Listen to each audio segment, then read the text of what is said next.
പ്രവാസി മലയാളി കുടുംബങ്ങൾക്കൊപ്പം ഓണം ആഘോഷിച്ച് മഹാരാഷ്ട്ര കുടുംബങ്ങൾ.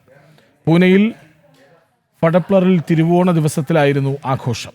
പൂക്കളമിട്ടും സെറ്റുസാരി ധരിച്ചും ഓണസദ്യ ഒരുക്കിയും മഹാരാഷ്ട്ര കുടുംബങ്ങൾ ഓണം ആഘോഷിച്ചു. ഇതിനിടെ ഗണേശോത്സവവും പ്രൗഢഗംഭീരമായി ആഘോഷിച്ചു. കെ ബാബുരാജന്റെ വസതിയിൽ നടന്ന ആഘോഷത്തിൽ മഹാരാഷ്ട്ര സ്വദേശികളായ നിഷ ഉത്തളെ, ശ്രദ്ധ ലോക്കറെ, അശ്വനി ചോർമുളെ, സാനിയ, ഉജ്വല മഹാജൻ, അപേക്ഷ ഉത്തളെ എന്നിവർ പങ്കുചേർന്നു.